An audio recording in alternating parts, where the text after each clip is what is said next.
Welcome back. Well, right now it's time to go out to Rosehill for the first time this afternoon. And John Tapp, racing's only song and dance man, you got race 5 for us, Tappy. Yeah, that's right, Kenno, although I do need a little bit of a heart starter before I get into the song and dance. You know that better than most. Yeah, this race is for fillies and mares, and the Rosehill track, I think, has been the most amazing feature of today's meeting so far.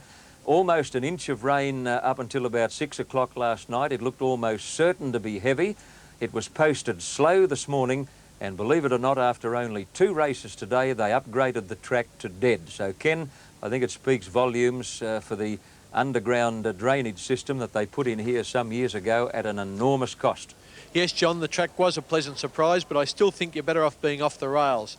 I think it's noticeable if you're stuck near the fence in the home straight, you're in a little bit of trouble. I'd rather be about 3 or 4 off the fence coming down the running. But that's to be seen. I hope that's where Newton Moss is. She'll be ridden by Shane Dye, and he knows where to go. Let's look at what price she is. I can tell you this, the tote is not as good a price for her as the bookies. Newton Moss number 2 is at 5-2. You're getting more than a point better than that if you bet with bookies. We'll go from the top. Easy Praise at 9-2. Newton Moss now $3.70, getting out a little on the tote, thank goodness. 9-1 Looker, 11-1 Georgian Gold. Countess Storia is at 9-1. Way of Hope, she likes the track a little bit soft, and that's why she's probably more in the market than you expected. She's a 6-1 chance. Purify at 66-0-1. So Discreet at 8-1. Sovereign Zephyr at 20s. Look at Crony at 33s. Number 11 Melissa's Bill is getting out towards 20-1. I think she's got a value chance too. 50-1 now and again. 100 Consort. Galdemore at 200-1, and Omniguard was scratched. My tip, Newton Moss at the moment showing $3.70, and she's the one I want John Tapp to call home first. Well, I'll be doing my level best to do that for you, Ken. Shane Dye, as you mentioned, is the jockey. He rode a winner here earlier today at only his 2nd day back since his recent suspension, and he made full use of that suspension period by travelling overseas. He took in some horse racing in America, and on his way home he stopped off in Hawaii, where his good friend Mick Dittman was also holidaying. So you can see that these top jockeys have been pampering themselves a little bit to escape the Sydney winter. Good luck to them. Now, the fillies and mares are coming up close to the starting gates, so they'll be called in very, very shortly. Well, there's a lot more happening in the world of sports. Let's preview some of it. Join us tomorrow morning for a full-fisted Sunday edition of the Wide World of Sports, when we bring you all the highlights from tonight's world title showdown between Jeff Hitman Harding and Dennis Andres, and get a grip on the great boom driving Aussie golf into the 90s. On Sports Sunday tomorrow afternoon, with Mark Warren and Lisa Curry, we'll be ducking for cover as our men in uniform get all fired up in the War Games, and meeting a young squash champion with a head for history. Tomorrow night we go Formula 1 racing at Hockenheim in the German Grand Prix. Then it's speed thrills of a different kind on Thursday night as Ski World presents the men's downhill from Cortina. And on next Saturday's edition of the Wide World of Sports, the Cold War thaws when East meets West in a gymnastics spectacular. Bringing you the magic and romance of sport at its best. You're on the one and only Wide World of Sports.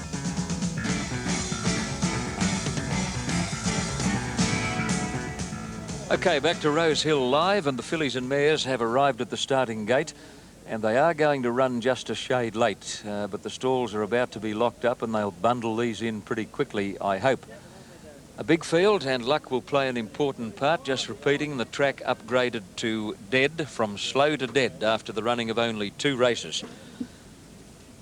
Easy Prey hasn't shown a liking for rain-affected ground in the past, but as trainer Paul Sutherland pointed out to me yesterday when I visited his stables, you can't leave them at home. You've got to race them, you've got to keep them fit, and it's just a pity that owners, of course, have got to keep paying the bills while you're putting up with these heavy tracks.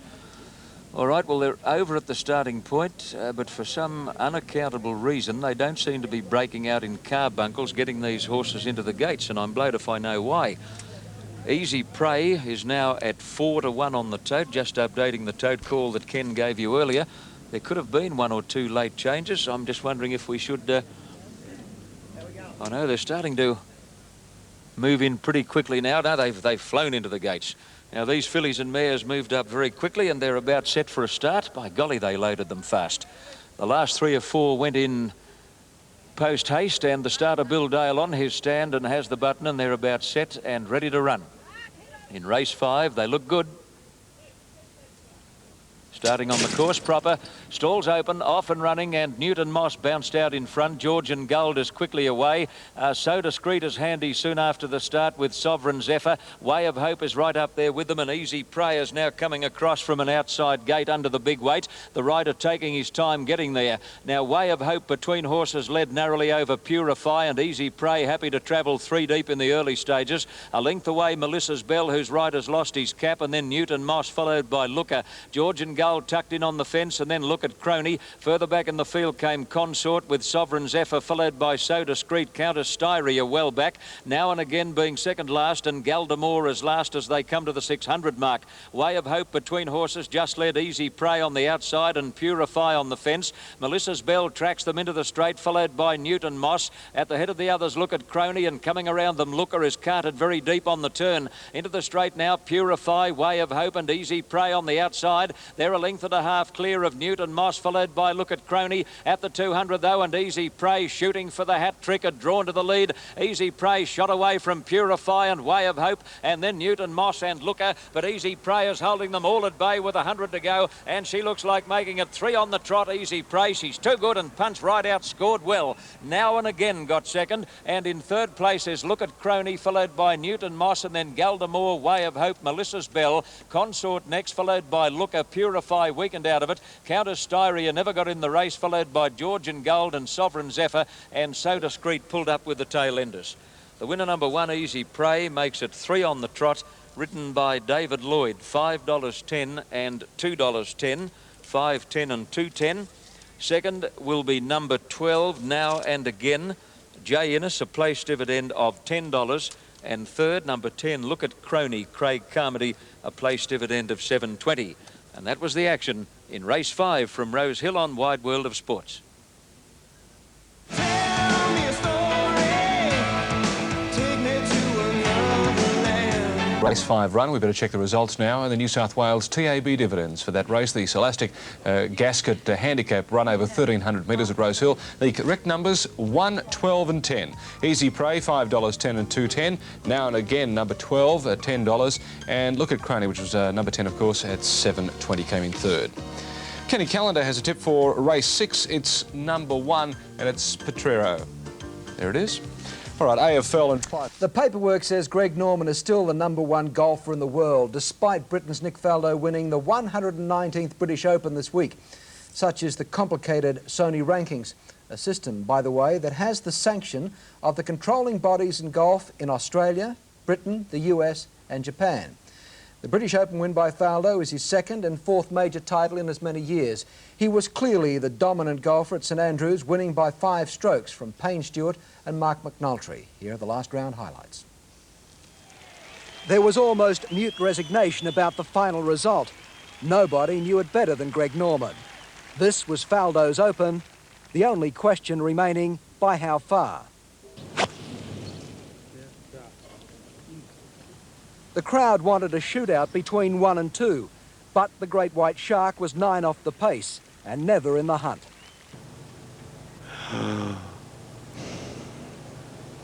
And nightmares of yesterday come to revisit him.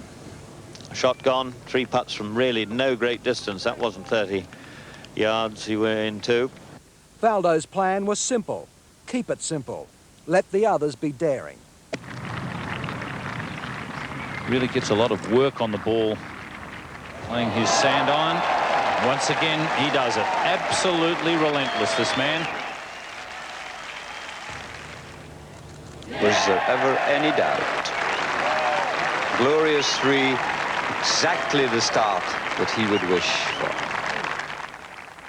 Faldo was straight into a comfortable groove. Against Greg Norman, a shot like this would almost win Ian Woosnam a championship, but not against Faldo.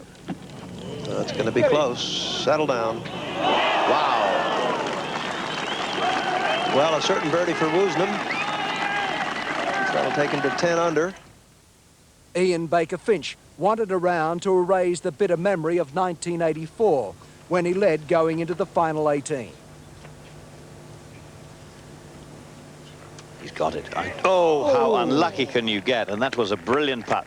I must admit, I was sitting here, as I'm sure you were, and thought, well, he's misjudged that. And then suddenly it slows down, takes the borrow, came back. Beautiful putt. Only once in 54 holes did Faldo find a bunker, and that was at the 4th. Oh, he couldn't have played it any better. He really could not have played it any better. Pitched it an inch over the lip. Glorious golf shot, but down the slope and gone. Get in the hole. Just the 3rd bogey of the tournament for Nick Faldo. The first one away from the road hole. Payne Stewart, 5 behind Faldo at the start of play, was once again solid, but he needed an eagle to give Faldo a shake. He's done it. The margin's now 3. Payne Stewart 14 under. But as quick as a flash, the British champion restored the status quo. Oh, he's done it, because if that had missed, he would have felt that he'd dropped 2 shots in a row, even though this is a par 5. He cracked it on there with a drive and a 3. That's a good one to get in. Ian Woosnam made a charge with 3 successive birdies. It's not too far away. He's got it. 3rd birdie in a row. He moves to 14 under, sharing it with Payne Stewart. At the 12th, Stewart became a genuine concern for Faldo. And he's got it over the rough ground or no, and he moves within 2 shots of Faldo at 16 under par. 4 under today. After his brilliant 3rd round, the 4th wasn't a disaster for Baker Finch, but a struggle. Yes. Very good save there for Ian Baker Finch. That keeps him at 13 under. For Greg Norman, it was a day of going through the motions, the last putt being one of relief.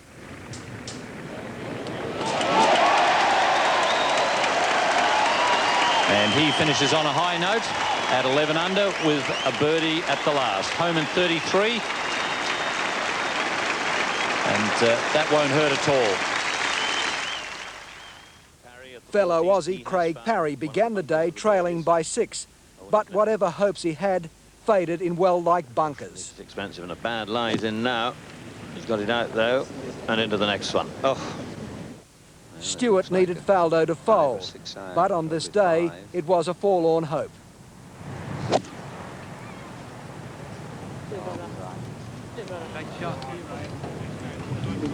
There's a beauty.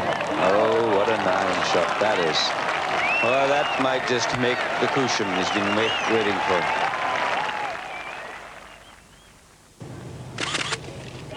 There. Oh, what a beauty, you little beauty.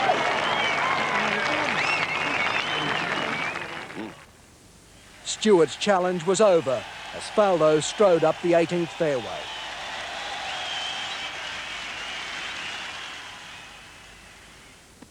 He heard, and he's played, and let's hope it's a cracker.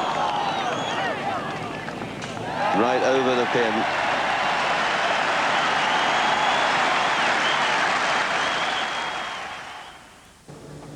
This for 71. Yes. There it is. Nick Faldo played a very controlled round. He wasn't really threatened, but he fought himself. He had to battle with himself and his own emotions and thoughts. And he's done it superbly well. The winner of the gold medal and the champion golfer for the year with a score of 270, Nick Faldo.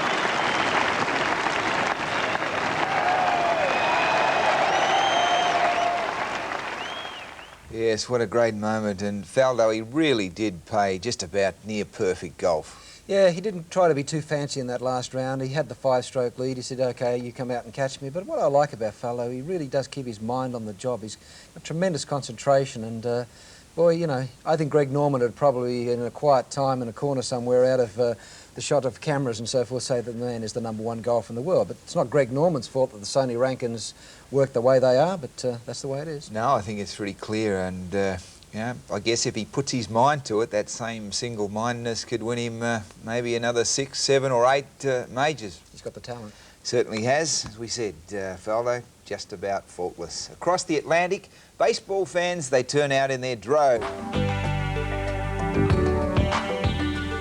OK, to Rosehill for the Missile Stakes at Wait for Age, and they're moving into the starting gate, so Kenny Callander, you better brush through the totes before they go. I will, John. Surprise, surprise here. Petriro's favourite on the tote, but he's not favourite in the betting ring. I'll tell you about that as we go through them. On the tote, Petriro is showing $2.60, which is about 13 to 8. He's my pick. I'm hoping he can run home over the top of them. Regal Native is a scratching. Gully Gaskin's at 12 to 1. Now, Dance Band, who is showing $4 on the tote, is favourite in the betting ring, just marginally ahead of Petriro. There's not much in it. 9 to 2 Rise and Shine, 11 to 2 Sobers. Show County and Soap Opera Star are out. Pagan Jest is showing $6.90, almost 6 to 1, and Pursley is 100 to 1, should be a thousands. A good race. Dance Band's attracted the big money. I'm on Petriro. Here's John. All set, the gates fly open, off and running in the Missile. Purcelli and Gally Gaskin's a little slow, and Petriro is racing very sluggishly in the early part. Sobers bounded out in front and hit the ground running. Pagan Jess settles second, Dance Band third, followed by Rise and Shine. Now 3 lengths away is Petriro, being scrubbed hard by Cassidy, followed by Purcelli and last Gally Gaskin's. Through the gap onto the course proper, they're flying up front. Sobers by a length, Pagan Jest. A bit more than a length to Rise and Shine, and Nectar Dance Band on the outside. About 6 lengths away, Petriro, who can't stay in touch at the moment, followed by Purcelli and Gally Gaskin's as they corner. Into the straight, Sobers led over Pagan Jest, and 2 lengths away, Dance Band about to come to the outside of them. Then Rise and Shine, and 2 lengths away, Petriro. In the straight, 300 out, Sobers not done with yet, as well clear. Dance Band about to get into second place, battling on, Rise and Shine at the 200 mark. Sobers still in front, Dance Band about to get him, and then Rise and Shine. Petriro's got to come across their heels. He's still getting home, Petriro. Dance Band in front. Oh, this is going to win, Petriro. What an amazing performance. And he's won by more than a length on the line to Dance Band. Rise and Shine has run third, followed by Sobers, and then Pagan Jest and Purcelli, and Gally Gaskin's back with the tail enders. What an amazing win. 80 metres from home, he looked like running straight up the tails of the 3 leaders. He had to stop in his tracks, switch across the heels of the 3 leaders, and he still got up and won, Petriro, so he must have had plenty on him. #1, Petriro, Jay Cassidy scoring an unbelievable win, 270 and 180. 4 second, Dance Band, a place dividend of 230, and 5 third, Rise and Shine, a place dividend of 240. Boy, oh, Ken, what a win. Yes, John, he was too classy, wasn't he? Dance Band was struggling to get ahead of Rise and Shine and Sobers. Cassidy had to pull Petriro to the outside. He wanted to duck in behind them, but he's a Wait for Age horse, a previous Wait for Age winner, and they're only hacks, or not hacks, they're pretty good horses, but they're not up to his class, and Petriro has comfortably beaten Dance Band, and there was a heap of money for Dance Band on course, John. OK, Ken, yeah, I just can't get over that. As you said, class overcomes all obstacles, and you've just seen a classic illustration of that old racing adage on Wide World of Sports.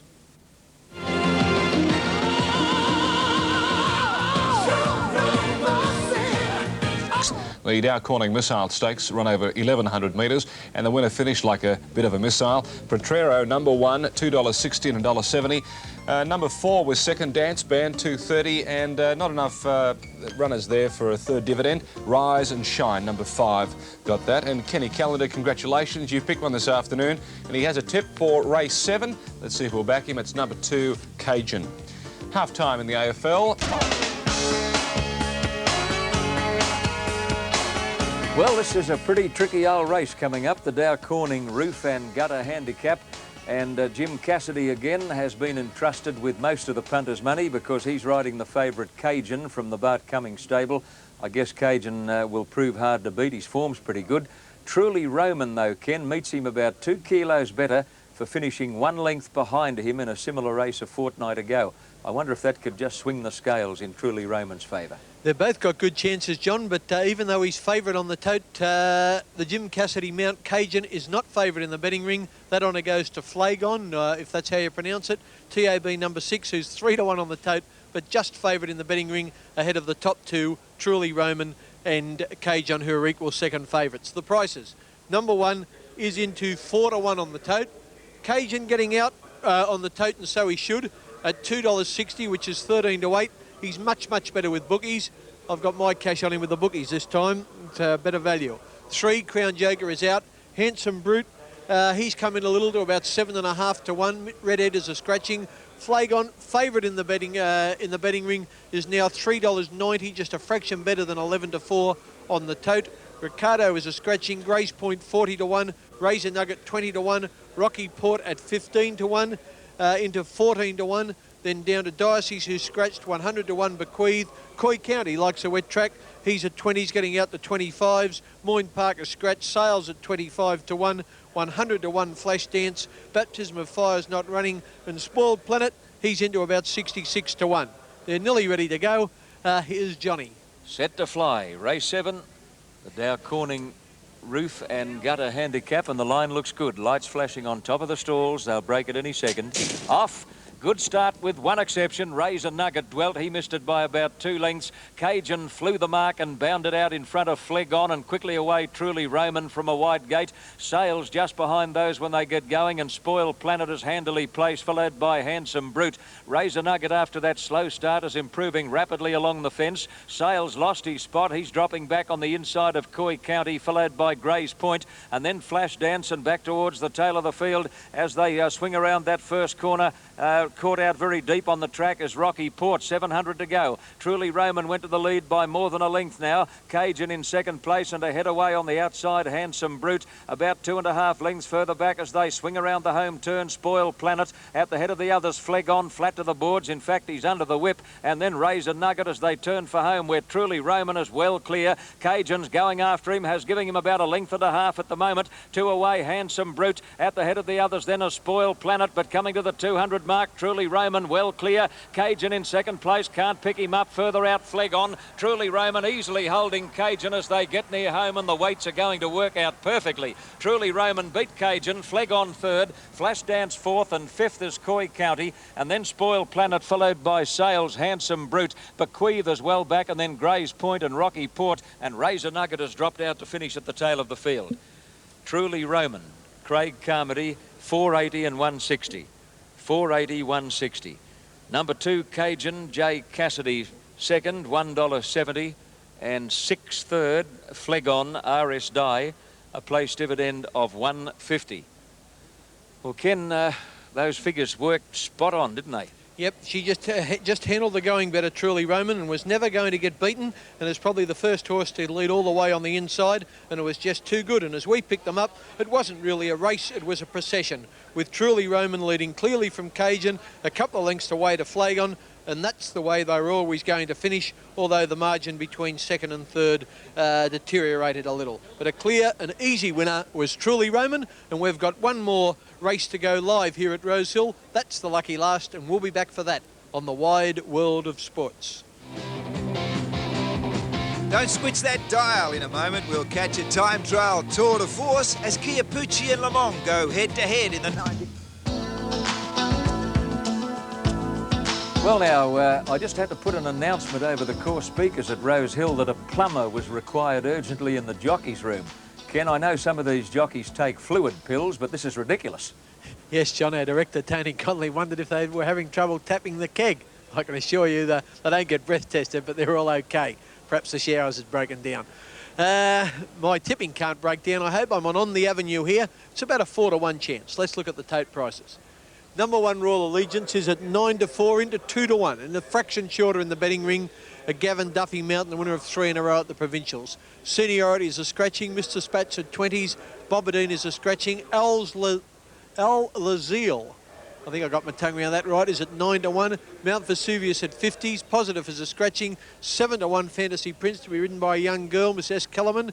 Glenhaven Boys are scratching. 16 Genome. 7 Night Tides. 4 on the Avenue. Red Arrow is out. 25 Pleasant Road. 20 Tresham Lad. 40 Count Diablo. 33 Cocktails Now. 100 Harvard. 66 Ashby Mick. 16 Incriminating. And the favourite is into $2.90. A little bit under 2-1. Here's Johnny. Mick. Good, Ken. Yes, Miss Kellerman, the young lady you spoke about. She comes from Tamworth. From all reports, rides very capably.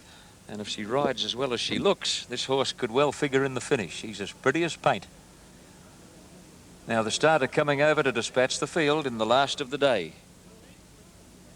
Starter Billy Dale coming across to his rostrum, and there's a great shot looking at a big stretch of turf in front of the starting gates as the starter, an expert in his own right, cast his eye down the line.